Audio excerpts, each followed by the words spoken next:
السلام عليكم. أهلا بيكم في حلقة جديدة من سلسلة رحلة حاسبات.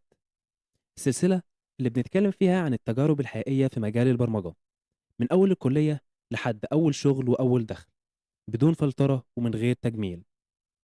حلقة النهاردة مهمة لأي حد بيفكر يدخل مجال تطوير التطبيقات، أو حتى بدأ ومش عارف يمشي إزاي في السكة دي. هنتكلم عن فلتر، وإزاي بقى من أقوى المجالات في السنين الأخيرة. هنتكلم كمان عن خطوات البداية والتحديات والمستقبل بتاع المجال ده. كمان هنفتح باب جديد، إزاي أدوات الذكاء الاصطناعي بدأت تدخل وتغير شكل شغل المطورين وتوفر عليهم وقت ومجهود. معانا النهاردة ضيفنا في السلسلة دي وهو الباشمهندس محمود كمال، متخصص في فلاتر واشتغل على مشاريع حقيقية، وعنده خبرة في استخدام أدوات الذكاء الاصطناعي في شغله اليومي. ودلوقتي يلا بينا نتابع الرحلة دي. ازيك يا باشمهندس، ايه الاخبار؟ عامل ايه؟ تمام، الحمد لله. هندسه، انت اخبارك ايه؟ الحمد لله والله بخير. منورنا النهارده في الحلقه الثانيه من سلسله رحله حاسبات. الرحله اللي بدأناها مع بعض من الحلقه اللي فاتت، واللي اتكلمنا فيها عن كليه حاسبات والمجالات والتخصصات اللي فيها، وكمان اتكلمنا عن الأخطاء اللي معظم الطلاب بيواجهوها في بداية رحلتهم في رحلة حاسبات. وزي ما اتكلمنا مع بعض بعد الحلقة اللي فاتت، اتكلمنا ان احنا هنخلي الحلقة دي مخصصة لفلاتر، تخصص فلاتر تمام. للطلبة او اللي الناس اللي حابة تدخل المجال ده. فحلقة النهاردة ان شاء الله هنتكلم فيها عن فلاتر بقى مخصوص شوية، وكمان علشان هو تخصصك يعني ان شاء الله هنشوف حاجة حلوة يعني النهاردة. ان شاء الله. فقبل ما ابدا واسالك عن اختيارك للتخصص ده، عايزك تعرف لي كده ببساطه هو يعني ايه اصلا فلاتر، والتخصص ده عباره عن ايه؟ في البدايه، قبل ما نعرف يعني ايه فلاتر وازاي شغاله وكده، حابين نعرف الاول ازاي انت اصلا تقدر تعمل ابلكيشن زي الواتساب مثلا او فيس او كده. علشان تعمل اي ابلكيشن فالمفروض بيكون عندك مسارين. المسار الاول اسمه نيتف، وده بيكون ان انت تقدر تجيب مبرمج مثلا خاص بالاندرويد، وده هيشتغل على الاندرويد. في مبرمج تاني يشتغل على الاي او اس علشان تطلع بنسختين للابلكيشن ده. تمام. فانت كده كل واحد من الاثنين مبرمجين دول ليه مسار مختلف. المسار بتاع مثلا الاندرويد ده بيكون واحد متعلم الجافا او الكوتلين. طب بالنسبه للاي او اس بيتعلم حاجه اسمها سويفت، لغه سويفت، او اوبجكتيف سي.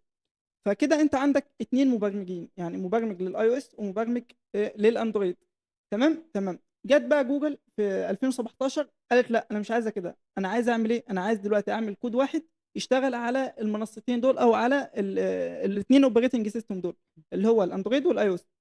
فاصدرت حاجه اسمها فلاتر. فلاتر ديت هي عباره عن كروس بلاتفورم، بتشتغل على كل الاوبريتنج سيستم الموجوده، زي مثلا اندرويد او اي او اس، وممكن كمان تعمل منها ديسكتوب ابلكيشن يقدر يشتغل على اوبريتنج سيستم زي الماك او الويندوز او لينكس. ده بالنسبه لايه؟ لفلاتر. يعني ايه كروس بلاتفورم وكده؟ طب فلاتر ديت اصلا عباره عن ايه؟ فلاتر ديت عباره عن حاجه زي لعبه كده، لعبه المكعبات. لعبه المكعبات هي بيكون عندك عدد من المكعبات، بتاخد كل مكعب وتركبه مع المكعب التاني بحيث يديك شكل في الاخر. هي فلاتر بالنسبه لها زي كده. كل مكعب ده في فلاتر يعتبر حاجه اسمها ويدجت مثلا. زي ايه؟ انت دلوقتي لما بيكون عندك اي تطبيق على الموبايل مثلا زي الكالندر مثلا، بتقدر تاخد التطبيق ده وتحطه على السكرين معين اللي هي الشاشه الرئيسيه يعني. مم. لو ضغطت عليه مثلا بيقول لك في ويدجت معينه انت عايز تضيفها. فهو ده عباره عن ويدجت، انك تكون حاجات قصاد بعض علشان تطلع ديزاين او حاجه ثابته في الاخر يقدر يشوفها المتفرج ده. طب يا هندسه، عايزك دلوقتي بقى تكلمني عن اختيارك لمجال فلاتر. ايه اللي شدك انك تشتغل في فلاتر وتتعلم فلاتر ما بين كل المجالات التانية اللي موجوده في عالم البرمجه؟ هو انا زي ما قلت المره اللي فاتت، ان انا بدات اول حاجه ان انا اتعلم مثلا الويب. لكن بعد فتره مثلا 3 4 شهور قلت لا، اشوف مجال تاني. فمن ضمن المجالات اللي كانت مقترحه هو الموبايل ابلكيشن، وفي كان برضه امبيدد سيستم وكده. فلما عملت سيرش اكتر عرفت ان انا مناسب معايا الموبايل ابلكيشن. خاصه ان انا يعني كان عندي بعض الحاجات اللي فهمتها كديزاين وكده من الايه الويب مم. ابلكيشن، يعني الفرونت اند. تمام تمام. فانا دلوقتي قلت هبدا في الفلاتر. فاول حاجه جت في بالي هو ليه لا ابدا في فلاتر. فانا فكرت ان فلاتر ديت هي الترند الموجود دلوقتي، يعني اكتر حاجه لسه ظاهره جديد. ممتاز. فديت العدد اللي يكون بيتعلمها بيكون اقل مثلا من النيتف، اذا كان اندرويد او اي او اس. فده العدد قليل، فالفرصه والمنافسه بتكون احسن شويه. فانا قلت تمام هبدا فيها. من الحاجات اللي شفتها، شفت كورس لباشمهندس عبد الله منصور. الكورس ده بصراحه يعني من بدايته كده، من اول يعني 2 سيكشن ولا حاجه، هو حببني في المجال جدا. يعني من طريقه مم. شرحه وطريقه كلامه عن فلاتر وازاي بتستخدمه وكده، حبيت المجال قوي، فقررت ان انا اكمل معاه يعني. عظيم جدا، ممتاز. طيب، فاكر بقى اول مره طورت فيها تطبيق بفلاتر؟ اول كود كتبته بفلاتر؟ أول كود أنا يعني في الcourse، هو أنا كمّلت في الcourse بتاع باشمهندس عبد الله منصور ده. كانت أول section بيتكلّم عن بيتكلّم عن application زي messenger كده. بيكون مثلًا عندي ناس اللي هم نشيطين يعني، اللي هو جهات الاتصال النشطة مثلًا، وفي عدد من الشتات تحت بعض. ده كنت باتعلّم منّه مثلًا إزاي أفصل، يعني إيه أفهم يعني إيه row ويعني إيه column، أفصل ما بينهم، إزاي أعمل مثلًا scroll إذا كان horizontal أو vertical مثلًا، والحاجات زي كده. طيب، إيه بقى الحاجات أو الحاجات الصعبة اللي واجهتك في بداية تعلُّمك لمجال Flutter؟ هو مجال فلاتر يعني في حاجة مختلفة عن كل المجالات، إن هو بيتنسي بسرعة. يعني أنا باقول لك إن كل حاجة زي المكعبات كده، كل حاجة عبارة عن widget مثلًا، تمام؟ فالwidget ديّة أنا اتعاملت مع widget النهارده، لو أنا ما اتعاملتش مع الwidget دي بشكل متكرر مثلًا أو في كذا تطبيق مثلًا، بالاقي نفسي بانسى اسم الwidget أصلًا. فده حاجة بتخلّيني أنسى بسرعة، وده مشكلة بتواجه كل الناس يعني. أوكي، طيب. اتكلمت في البداية لمّا كنت بتعرّف Flutter، ذكرت كده كلمة native واتكلمت عنها ببساطة يعني. فعايزك بقى تقول لي كده مقارنة سريعة بين Flutter وnative، من حيث بقى الأداء ومن حيث السرعة ومن حيث كل حاجة يعني بالنسبة لهم. هو إحنا قُلنا إن الnative ده حاجة بتشتغل على الجهاز المُحدد ليها. يعني لو كان الكود بتاعي ده خاص بالأندرويد، فهو هيشتغل على الجهاز الخاص بالأندرويد. طب لو هو كان خاص بالiOS، فهيشتغل على الجهاز الخاص بالiOS. فده كان بيدّيه كان بيدّيه انطباع إن هو أسرع. يعني ده لإن دي الحاجة المخصصة للجهاز اللي أنت شغال عليه دلوقتي، فكده الأداء بالنسبة له هيكون أسرع يعني. إنما بعد كده لمّا شركة جوجل بدأت تعمل تحديثات كتير في خلال الفترة الأخيرة، أصبح الأداء ما بين فلاتر وما بين النيتف متقارب جدًا، ومن فترة بسيطة أصبح الفلاتر أعلى من النيتف كمان يعني. طيب هندسة، حلو جدًا. أنا دلوقتي عرفت يعني إيه Flutter، وكمان عرفت معلومات بسيطة منّك عن بدايتك لمجال Flutter عامةً. فأنا دلوقتي قررت إن أنا هابدأ أتعلم Flutter وهابدأ أدخل مجال Flutter. تمام. عايزك تدّيني بقى روشتة كده ليّا أنا مثلًا كأحمد، إزاي أبدأ Flutter وإيه هي يعني أبدأ بداية صح؟ هو علشان تبدأ فلاتر، يعني نصيحتي ليك إنك أول حاجة لازم تكون متعلم لغة برمجة مثلًا. قبل ما تبدأ في لغة Dart تكون متعلم لغة برمجة، وده قبل أي مجال عمومًا مش قبل فلاتر بس، تمام؟ ويكون متعلم على الأقل OOP، لأن دول هيفرقوا معاك جامد يعني. بعد كده طبعًا هتبدأ في موضوع المسار بتاعك أو الroad map بتاعتك في flutter يعني وكده. فأول حاجة لازم تتعلمها هي لغة Dart. ولغة Dart ديّة من اللغة يعني كويسة جدًا، ولغة سهلة برضه يعني في نفس الوقت سهلة، في سهولة بايثون مثلًا أو اللغات اللي زي كده. بعد بقى ما بتتعلم اللي هو Dart وOOP، فالمفروض بقى بتدخل على flutter. فبتتعلم يعني إيه الflutter widget، الحاجات الwidget الأساسية زي الrow والcolumn والtext. وبتتعلم حاجات خاصة بالثيم اللي هو الstyle مثلًا والألوان والكلام ده كله. بتتعلم بقى الحاجات بعد كده، بتتعلم على مرحلة إنك تبدأ تفصل الكود بتاعك أجزاء، أجزاء. بمعنى إنك تفصل الUI اللي هو الdesign اللي بيظهر على الapplication، وعن الlogic اللي بيتنفذ في الUI ده. وده حاجة بتتعلمها اسمها state management. الstate management ديّة الأهمية بتاعتها إن أنا أقدر أفصل الUI عن الlogic بتاعي. بعد كده بقى بتتعلم في topics تانية اللي هي خاصة بالشغل مثلًا، حاجات اللي هي زي إيه، زي الAPI. الAPI ده هو إن أنا دلوقتي يكون عندي data متخزنة على server، وأنا باستخدم حاجة معينة علشان أقدر أخلّي الapplication يكون مرتبط ويوصل ويكون عنده access على الdata ديّة، بحيث مثلًا إن هو يقدر يجيب الdata يعرضها في الapplication. زي مثلًا لو عندي application زي e-commerce أو حاجة زي كده، أعرض الdata اللي هي المنتجات بتاعته في الapplication عندي. يكون عندي مثلًا حاجة زي تسجيل الدخول والكلام ده، بيكون موجودة برضه في الapplication. كل ده بيحصل من خلال الAPI. في بقى حاجات تانية زي مثلًا إيه، زي مثلًا إن أنا أتعلم أفصل الكود بشكل أكبر، إن أنا أعمل architecture معين أشتغل بيه، وده بيكون شغال، وده هو ده المطلوب أصلًا يعني. من الarchitecture المهمة واللي أنت لازم تتعلمها طبعًا الclean architecture، ده أهم حاجة بصراحة ومعظم الشركات شغالة بيه. لكن في برضه design pattern كويس اسمه MVVM، اللي هو الmodel view model. تمام، تمام. إيه الarchitecture ده؟ الarchitecture ده إن أنا أقدر أقسّم الكود بتاعي لعدد من الlayer. يعني بدل ما يكون الكود كله في مكان واحد، لأ، أنا هاقسّم الكود بتاعي لمجموعة من الlayer. مثلًا layer خاصة مثلًا بالUI، والlayer بتاع الUI ده تنقسم لحاجات زي إيه، زي مثلًا اللي هو الpresentation ده بيكون فيه الlogic اللي أنا باربط بيه ما بين الdata، وباربط بيه ما بين الscreen بتاعتي أو الUI بتاعتي، تمام. وفي مثلًا layer تانية خاصة مثلًا اسمها الdata ديّة هي اللي بتتعامل مع الAPI أو أي database عندي أنا باستخدمها، وبيكون فيها repo برضه اللي هي اسمها repository. ده المكان اللي أنا بيكون وسيط ما بين الlogic بتاعي، وسيط ما بين الAPI اللي هو الشغل بتاع الback end مثلًا أو الربط مع الback end. طيب يا باشمهندس، في بداية كلامك لمّا قُلت إزاي أبدأ أتعلّم Flutter وكده، قُلت إن أنا المفروض إن أنا أبدأ بلغة برمجة زي مثلًا لغة Dart. فأنا كأحمد أنا مش متأكد إذا كنت أصلًا هاكمّل في مجال Flutter والّا لأ، أنا داخل بس أستكشف عنّه حاجات. فهل ممكن كبداية أبدأ أتعلّم الأساسيات بس من غير ما أتعلّم لغة برمجة، والّا لازم أتعلّم لغة برمجة لإن هي بتأثّر على طريقة تفكيري وطريقة اقتناعي مثلًا بالمجال ده؟ تمام. هو أولًا علشان تبدأ تكتب بFlutter فهي اللغة اللي أنت بتكتب بيها في Flutter ديّة هي لغة Dart، فأنت كده لازم تتعلم لغة Dart. وكل حاجة في Flutter عبارة مثلًا عن widget. في حاجات مثلًا إن أنا في حاجة اسمها stateless وstateful.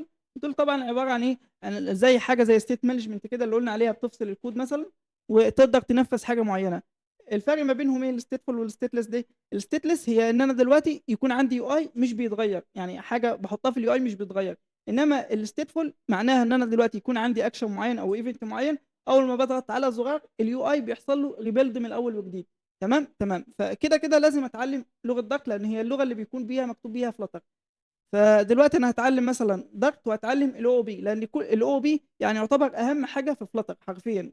أهم حاجة إن أنا أقدر أتعلّم OOP كويس علشان أقدر أستخدم اللي هي الprinciple بتاعتها في Flutter يعني وأحسّن الكود بتاعي. طيب ممتاز جدًا. طيب عايزين بقى دلوقتي resources أو مصادر نتعلّم منها Flutter. إيه أفضل المصادر اللي أنت اتعلّمت منها واللي شايف إن هي تكون مناسبة لمعظم مستويات اللي حابين يتعلّموا المجال ده يعني؟ هو في البداية الناس أصلًا يعني معظم الناس اللي داخلة المجال بتسأل على حد عامل محتوى كويس في كورس مثلًا على Udemy أو على يوتيوب أو على coursera، حاجة زي كده بيكون بيشرح فيها، بحيث إن هو يقدر يدّيه خبرة عن إن هو يبدأ بالdocumentation. يعني الصح إنك تبدأ بالdocumentation بتاع الحاجة اللي أنت هتشتغل بيها، هتبدأ بالdocumentation الخاص بFlutter. لكن ده بيكون صعب شوية في البداية على إيه، على حد لسه مبتدئ، فبالتالي بيشوف حد يرشح له كورس معين مثلًا ويبدأ يشتغل بيه يعني. طيب زي إيه مثلًا بقى في الكورسات دي؟ الكورسات ديّة من الحاجات اللي مثلًا يعني مشهورة جدًا، الكورسات بتاع الباشمهندس ثروت سامي مثلًا. في الكورس مثلًا بتاع الباشمهندس عبد الله منصور، بس ده قديم شوية يعني، بقى له بتاع 5 سنين، فده بيحصل بسببه مشاكل كتيرة مع الناس اللي لسه بتبدأ يعني في البداية. في طبعًا أكتر حاجة بانصح بيها مثلًا اللي هي الdocumentation هي الحاجة الرسمية اللي فيها كل حاجة، فيها كل جديد. كل جديد بينزل في Flutter بيكون موجود على الdocumentation الرئيسية. تمام، والتعلُّم فيها بيكون أحسن، يعني بتتعلّم الحاجة بتفهمها بشكل أفضل، لإن كده مهما كان الكورس اللي هتاخده مش هيشرح كل حاجة بالضبط، يعني في حاجات هيسيبها، فالحاجات اللي هيسيبها ديّة الdocumentation بيشرح كل حاجة يعني بشكل عام. طبعًا في قنوات على اليوتيوب كويسة، زي قناة مثلًا اسمها Flutter، القناة الرسمية بتاعة Flutter يعني. وفي قناة مثلًا اسمها Flutter Day. Flutter Day ديّة بتعمل إيه، بتنزّل كل أسبوع widget معيّنة في Flutter تقدر بتشرح الwidget ديّة، حد شغال في شركة جوجل بيشرح الwidget ديّة على قناة الFlutter. ففي قنوات كتيرة بصراحة وفي ناس كتيرة بتشرح على اليوتيوب بشكل كويس يعني. طيب يا هندسة، دايمًا في رحلة تعلُّم أي حد في الدنيا أيًا كان الشيء اللي إحنا بنتعلّمه، دايمًا كل واحد فينا بيُقع كده في أخطاء في بداياته. ففي بداية تعلُّمك لمجال Flutter، إيه كانت الأخطاء اللي كانت ممكن تكون عائق شوية بالنسبة لك في المجال ده؟ هي أكتر الأخطاء اللي أنا كنت باقع فيها إن أنا دلوقتي مثلًا شغال في كورس باشمهندس عبد الله منصور يعني. فدلوقتي كان في الكورس ده فيه حاجات قديمة، يعني زي ما قُلنا إن بيحصل فيه مشاكل بسبب حاجات قديمة، فكان بيدّيني error مثلًا على جزئية معيّنة، فما كنتش بالجأ للdocumentation بصراحة يعني. هو الباشمهندس عبد الله منصور كان بيتكلّم، كان بيقول إن أنت لازم تشوف الdocumentation بصراحة كويس، علشان تعرف الحاجة الجديدة أو الحاجة اللي أنت تقدر تشتغل بيها دلوقتي، ما تاخدش الكود زي الinstructor ما بيتكلّم على طول. فدي مشكلتي، أنا كنت زي باحفظ الكود كده حرفيًا، اللي هو باشوف الباشمهندس بيكتب إزاي وباكتب زيه، لإن أنا لسه ما أعرفش الحاجات، ما أعرفش Flutter شغّالة إزاي والكلام ده، فكنت باخد زي الباشمهندس على طول، كل ما هو بيعمل حاجة أنا باعملها زيه. فبالتالي مش إيه، مش بافهم الحاجة، أنا باحفظ الحاجة. كمان في مشكلة تانية يعني معظم الناس بتقع فيها، هي إن هو دلوقتي لو في جزئية معيّنة في الكورس ده مش فاهمها، فبيروح إيه، بيروح يسيب الكورس ده ويبدأ في كورس تاني بيشرح بشكل كويس. وقتها هو هيفهم أكتر. ليه هيفهم أكتر؟ لإن هو هيكون عنده خلفية، سمع الحاجة دي قبل كده في كورس اللي هو ما كمّلش فيه، فبيلاقي الموضوع كويس لحد ما ييجي في نقطة معيّنة مثلًا، هيلاقي إن النقطة ديّة هو مش فاهمها في الكورس ده، إمم. فبالتالي هيسيب الكورس ده وهيفضل دايمًا كده يعني إيه، بيحصل معاه مشاكل وبيسيب كورسات مرّة مع التانية كده. طريقة تقسيمك بقى أو طريقة تقسيم وقتك بين الكلية وبين تعلُّمك للمجال، لإن طبعًا زي ما إحنا عارفين إن مجال Flutter مش هيكون مثلًا تخصُّص في الكلية كده أنا رايح أتخصص في الكلية إن أنا أكون يعني Flutter developer. لأ، دي بيكون نتاج لشغلك أنت على نفسك بعيدًا عن الكلية. فإزاي بقى كنت بتقسّم وقتك بين الكلية وبين المجال اللي أنت حابه وعايز تطوّر نفسك فيه؟ هو دلوقتي علشان الموضوع الكلية ده، فموضوع الكلية ده يعني هو أهم حاجة فيه التعيين بصراحة، يعني أهم حاجة في الكلية هو التعيين تبقى معيد. فأنت دلوقتي لو شايف إن الفرصة دي بعيدة بالنسبة لك أو في من ناس بتقدر تنافس بشكل أحسن منك بكتير، فأنت بتفكّر في الحل التاني وهو إنك تكون جامد في المجال بتاعك، فبالتالي لازم تدّيه وقت أكبر من الكلية، يعني ما ينفعش تدّي الاتنين وقت زي بعض، مش هتعرف توازن ما بينهم بصراحة، لا هتنجح في ده ولا هتنجح في ده، فلازم تفضّل واحد عن التاني. فأنا كنت مفضّل المجال عن محتوى الكلية يعني بشكل عام وكده. فدلوقتي بدأت في المجال مثلًا كنت بادّيه مثلًا بتاع 70% من وقتي في البداية يعني، وبعد كده كل ما أتقدّم شوية في المجال كنت بادّي وقت أكتر علشان أفضل أتطوّر، أتطوّر عشان أكون مميز في الجزئية ديّة، اللي هو أكون متميز في المجال. ممتاز جدًا. برضه علشان برضه نكون واضحين، 70% للمجال و30% للكليات ده ما كانش عائق إنك مثلًا لا قدّر الله يحصل أي مشاكل في الكلية، لأ أنت كنت برضه موادك تمام، كنت بتذاكر تمام والحمد لله عدّيت أهو الحمد لله، واتخرّجت الحمد لله يعني. الحمد لله. فالحمد لله على كل شيء. طيب نيجي بقى للقنبلة اللي موجودة في عالم التكنولوجيا وهي الAI. طبعًا زي ما إحنا عارفين إن دلوقتي إن الAI ما فيش مجال مش موجود فيه AI. دايمًا الAI موجود في كل حاجة حوالينا، يا إما بتساعد إن هي تطوّر في المجال ده أو بتساعد إن هي تهدمه.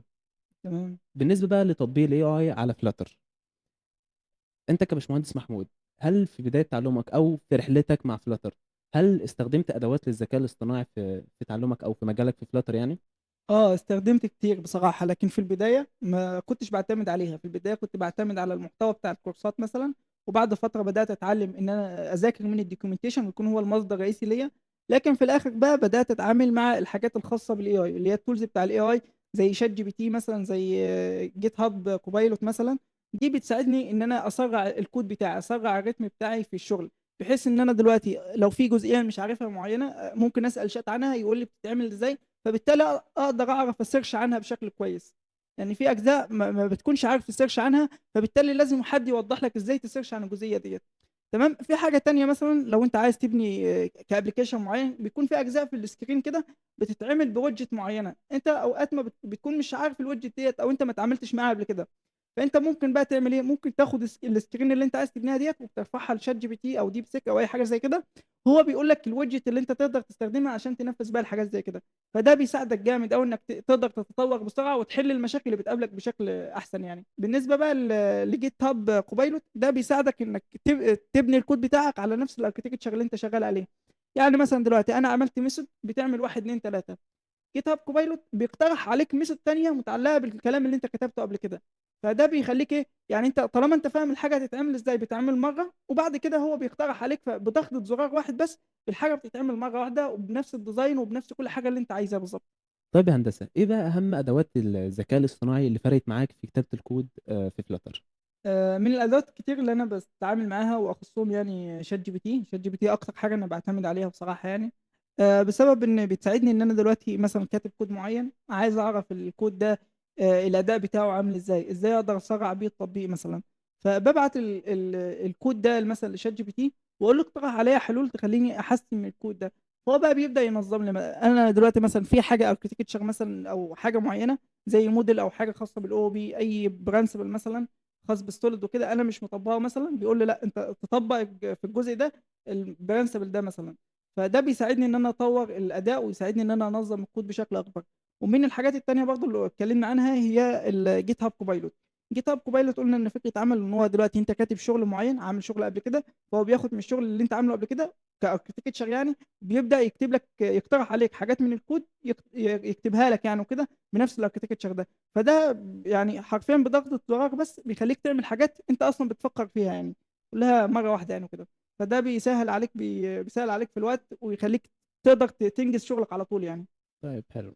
بمناسبة بقى نقطة الChatGPT واستخدامنا لChatGPT، وإن إحنا كمان كنا عاملين حلقة عن ChatGPT وإزاي نستخدمه صح، وإزاي نستغل ChatGPT مش هو اللي يستغلنا. فتوضيحًا لنقطة ChatGPT هو إنك كباشمهندس محمود ما كنتش بتستخدم ChatGPT في إن هو بيكتب لك الكود، أنت كنت بتستخدمه في إن هو بس يساعدك، إن مثلًا ممكن يدّيك suggestions أو اقتراحات أنت تستخدمها في الكود بتاعك، لكن ما بتاخدهاش copy paste في شغلك على طول، لأن طبعًا حتى الcopy paste ممكن ينطبق على حاجة معينة ما تنطبقش على الحاجة التانية، وكمان تعمل لك مشكلة. وحاجة كمان هي إنك لو خدت الChatGPT مثلًا خدت الكود اللي بعته لك copy paste ففين الباشمهندس محمود من الapp اللي هو بيعمله أو فين الباشمهندس محمود من الحاجة اللي هو بيعملها. فتعليقًا بس على نقطة ChatGPT ده إن إحنا مش بنستخدمه كإن إحنا نقول له اعمل لنا كذا فيعمله لنا فناخده copy paste وخلاص كده الproject خلص وأنا كده تمام، لأ، إحنا بناخده إن هو يقترح علينا حاجات، إحنا مثلًا في وقت كده دماغنا اللي هو بتقف stop ما مش قادرة تجيب أكتر من اللي هي جابته، فساعتها إحنا ممكن إيه، نشوف ChatGPT يقترح لنا حاجات، نبدأ من الاقتراحات اللي هو بيديها لنا، نبدأ نفكّر، دماغنا تطلّع حاجة جديدة، نبدأ نستخدمها في شغلنا فنطوّر شغلنا، لكن ما نستخدموش إن هو يكون الحاجة اللي أنا باعتمد عليها بشكل أساسي يعني. بس ده كان تعليق على جزئية الChatGPT يعني. في حتّة بقى الAI وFlutter وكده، فهل شايف إن مستقبل تطوير التطبيقات يعني لازم يكون في تعامل مباشر مع أدوات الAI؟ هو موضوع التعامل المباشر مع الAI فهو مش دايمًا يعني، ليه مش دايمًا؟ على حسب الproject اللي أنت بتتعامل معاه، إنما لو بتتكلم كtools فهي tools مهمة جدًا علشان تحسّن معاك الشغل بتاعك، لكن أنا هاحط model دلوقتي خاص مثلًا بmachine learning أو AI أو الكلام ده، ده بيعتمد على الproject بتاعك، والتعامل معظم الوقت مش بيكون ما بين الflutter وما بين الAI لأ، بيكون ما بين الback end مثلًا والAI مثلًا أو الmachine learning بحيث إن هو يكون يربط الmodel ده بالdata اللي على السيرفر، زي مثلًا حاجة كانت عندي في مشروع التخرُّج اسمها recommendation system الrecommendation system ده كان على حسب المجالات اللي أنت مهتم بيها، بيقترح عليك ناس mentors في المجالات ديّة، الناس دول يكونوا هم فعلًا اللي عليهم توصية من model علشان يكونوا كويسين معاك يعني، من حيث تقييم مثلًا أو أسعار أو حد أنت لسه في بداية المجال وكده، فكل حاجة لها recommended mentor معيّنين تقدر تشتغل معاهم يعني. طيب حلو. طيب الناس بقى اللي ما بتستخدمش الAI أصلًا في شغلها، هل الناس دي هتفضل واقفة في مكانها ومش هتتطور، والّا الAI أصلًا يعتبر كالمجال ده ما مالوش لازمة ومش مفيد يعني؟ هو بصراحة أي حد ما بيستخدمش الAI tools الفترة ديّة، هو فايته كتير بصراحة، يعني هو بيتطور فعلًا، لكن بمُعدّل أبطأ شوية عن باقي الناس اللي بتتعامل مع الAI tools يعني، بحيث إن هو بيتعلّم كل حاجة على حسب course معيّن، على حسب حاجة معيّنة، مش بيعتمد إن هو يشتغل مع نَفْسه، يشتغل مع نَفْسه إزاي؟ يعني مثلًا ChatGPT أنت تقدر تقول له على أي حاجة يعملها لك، لكن مشكلته إن هو مش بيشتغل بarchitecture لأ، هو بيعمل لك الكود كلّه تحت بعضه. فدي مشكلة، يعني دي مشكلة بتخلّي إن الكود كلّه يعني بايظ حرفيًا كلّه spaghetti code يعني أنت فاهم؟ فاللي هو دي مشكلة، لكن أنت لو قُلت له مثلًا عايز تعمل لي كود بالarchitecture المعيّن ده مثلًا اعمل لي مثلًا الكود ده بالMVVM مثلًا، هتلاقيه قسّم لك مثلًا حاجة اسمها Repo مثلًا، حاجة اسمها model، حاجة اسمها data source، هيعمل لك حاجات خاصة بالlogic اللي هو مثلًا في الmanager أو ما يسمى بالlogic يعني. فهو هيقسّم لك على حسب ما أنت بتقول له، فالفكرة إن أنت تقدر توضّح له أنت عايز إيه بالضبط، فده هيساعدك جامد يعني، إنّما أي حد مش بيعتمد على الAI tools لأ، فهو فايته كتير بصراحة. طيب يا هندسة، إحنا دلوقتي مرّينا بمرحلة قبل ما إحنا نتعلم Flutter، اتعرّفنا يعني إيه Flutter، بدأنا في الroad map بتاعة Flutter وخلاص اتعلمنا.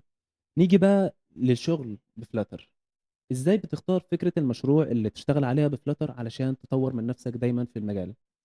هو علشان أختار فكرة المشروع لازم أعرف الأول أنا عايز أذاكر إيه مثلًا، إيه الtopic اللي أنا محتاج أتعلّم فيه مثلًا، زي مثلًا لو أنا عايز أتعلّم حاجة خاصة بالAPI مثلًا، في حاجة عندنا في Flutter اسمها API أو في أي حاجة في الdevelopment عمومًا يعني اسمها API، وده حاجة اللي هو إن أنا كجزء front مثلًا أو كUI أقدر أتعامل مع الserver اللي عليه الdata بحيث يكون في access أعرض منتجات مثلًا عندي في الapplication أو أعمل تسجيل دخول والكلام ده، زي باقي الapplications زي جوجل زي فيسبوك مثلًا، زي أي حاجة تانية، أي e-commerce موجود يعني.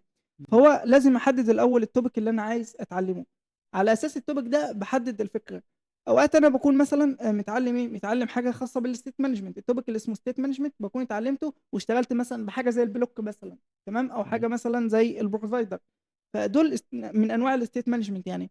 فأنا عايز أدمج الstate management ديّة مع حاجة تانية خاصة بالAPI، فأنا باشوف مثلًا أقول إن الe-commerce بيكون فيه حاجات كتيرة، الe-commerce مثلًا بيكون في موضوع إن أنا لازم يكون عندي access إن أنا أشتري منتج مثلًا، بيكون عندي حاجة اسمها authentication، إن أنا أعمل مثلًا تسجيل دخول وإنشاء حساب والكلام ده، عشان يكون عندي صلاحية إن أنا أقدر أكمّل في الapplication. بيكون عندي مثلًا حاجة تانية إن أنا يكون عندي منتجات، أنا كuser عادي لمّا أدخل على الapplication وأعمل تسجيل دخول، المفروض بيظهر لي المنتجات، فده حاجات برضه خاصة بالAPI إن أنا بيخلّي الuser يكون عنده access على الserver ده يقدر يجيب منه الdata تمام، تمام.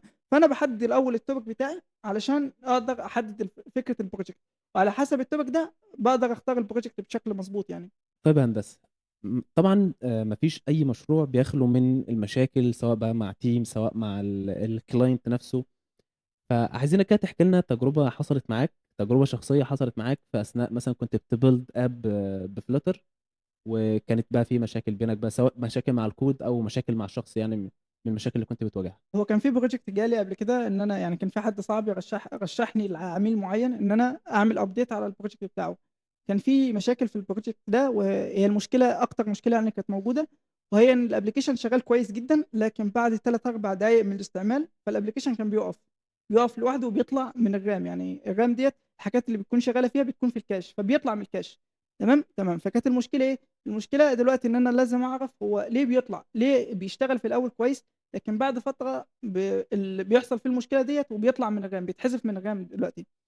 فأنا أول ما بدأت أشوف الكود لقيت إن الdeveloper اللي كان شغال على الproject ده قبلي، لقيت إنه بيعمل كل screen بيدخل عليها بيعمل request للend point ديّة. يعني مثلًا أنت دلوقتي الapplication ده كان عبارة عن e-commerce، فأنا دلوقتي كل ما انتقل ما بين صفحة وصفحة أعمل request جديد، فديّة data بتتخزن عندي. يعني أنا باعمل request باجيب data مثلًا، فالdata ديّة بتتخزن عندي على الapplication، فبيفضل يعمل request في كل إيه، في كل مرّة ينتقل ما بين screen والتانية وكده.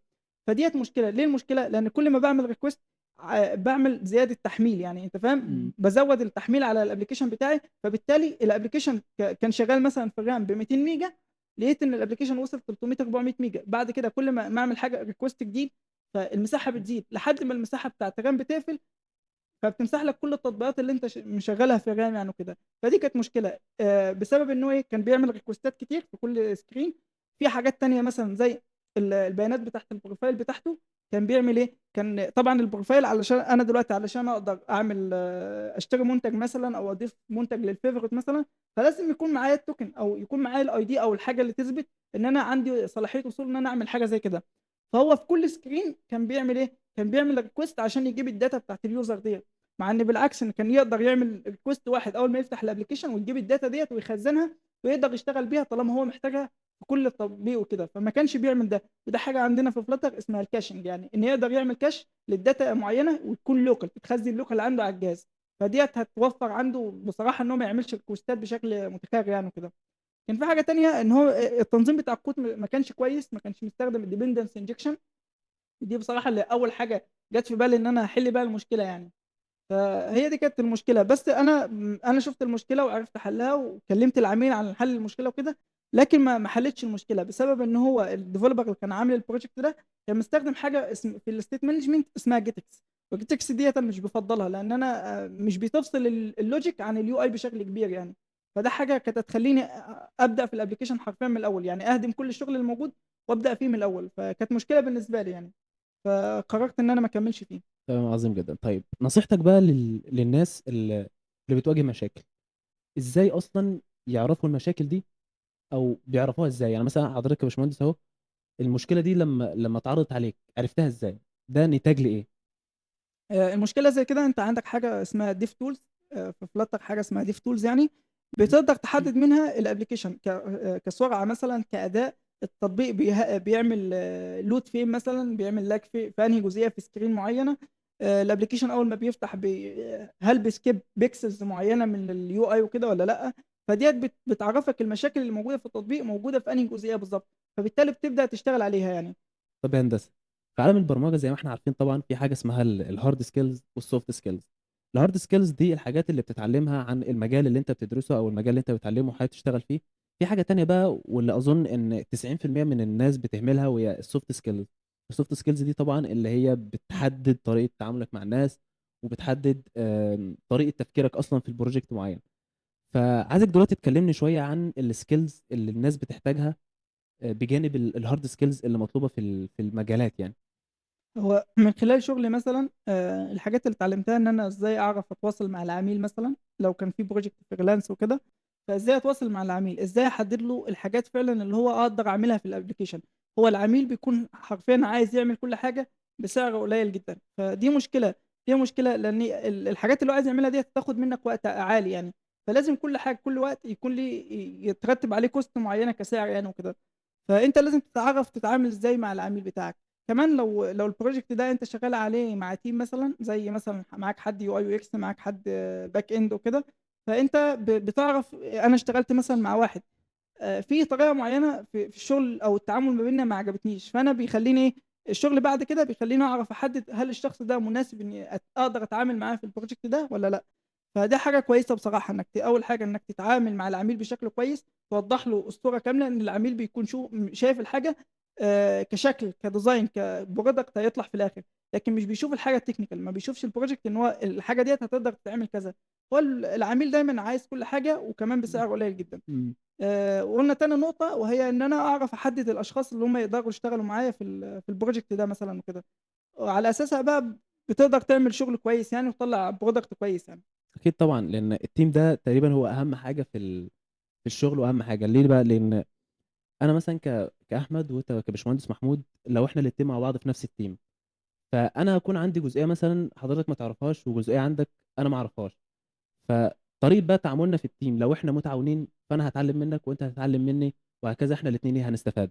لكن بقى لو كل واحد اقتصر على الجزئية اللي هي عنده بس، فكده كل واحد هيفضل في المكان اللي هو فيه، ما فيش هيحصل ما يحصلش أي تطور يعني في الجزئيات دي. طيب في حاجة بقى بالنسبة للمهارات اللي الflutter developer يعني بيكون محتاجها، سمعت إن في حد بيقول لي إنك علشان تكون flutter developer شاطر لازم تتعلم UI وUX، فهل دي فعلًا حقيقة إن أنا لازم أتعلم UI وUX والّا هي حاجة عادية مش شرط إن أنا أكون يعني متعلمها؟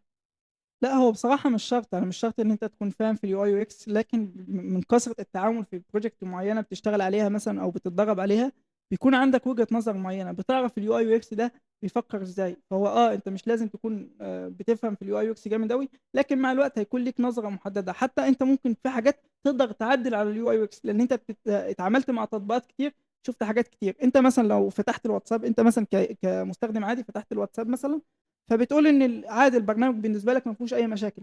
إنما بالنسبة لواحد مثلًا موبايل developer، يعني إذا كان بقى شغال native أو شغال مثلًا cross platform زي flutter، فهو بيشوف الapplication من وجهة نظره هو، بيشوف إن الحاجة ديّة مش معمولة كويس مثلًا، الزرار ده كان المفروض ييجي سِنّة كده، أو مكانه في مكان تاني، أو مثلًا بدل ما مستخدم حاجة اسمها bottom navigation bar يستخدم مثلًا حاجة اسمها tab bar. الفرق ما بينهم إن الtab bar ديّة زي إيه، زي الحاجات اللي في الفيسبوك كده، إنك تضغط مثلًا على الجزء بتاع الfriends مثلًا اللي هي بتبقى فوق، لكن الbottom navigation bar دي بتبقى تحت، تقدر تscroll منها عادي يعني. إمم.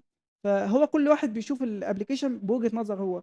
فأنا دلوقتي بعد ما اتعاملت مع عدد كبير من الUI وX مثلًا، وشُفت applications كتير اشتغلت عليها، فبيكون ليّا نظرة محددة، نظرة معيّنة أقدر أعدِّل فيها على الشغل ده في الUI وX. فأكيد بتنصحه، أكيد أنت شغال مثلًا كflutter بتنصح الUI وX اللي شغال معاك، تقول له أنا عايز الحتّة دي تتعدل شوية، لإن أنا شُفتها مثلًا في application قبل كده، وapplication يعني عنده نسبة عالية أوي من الdownload مثلًا، يعني application معروف. أنا شُفت الحاجة دي معمولة بشكل كويس هنا، فبتدّي له النظرة، فهو على أساسها بيقدر يكوّن الproject بتاعك بشكل كويس يعني. فهو مش شرط، لكن هي مفيدة بصراحة يعني. طب هندسة، يعني عظيم جدًا، الحقيقة بصراحة معلومات قيّمة جدًا، أنا عن نفسي استفدت. يعني أنا كنت داخل الحلقة دي كأحمد وأنا ما أعرفش حاجة أصلًا تقريبًا عن Flutter، غير بس إن Flutter هو إحنا بنbuild بيها mobile applications وبس، لكن دلوقتي الحمد لله يعني بقى عندي معلومات كويسة وممكن فعلًا أفكّر إن أنا أغيّر أدخل يعني لمجال الFlutter. كويس. ف وحاجة بقى أخيرة كنت عايز أقولها للجمهور يعني، وهي إن باشمهندس محمود مش أول معرفة بيننا دي يعني في البودكاست.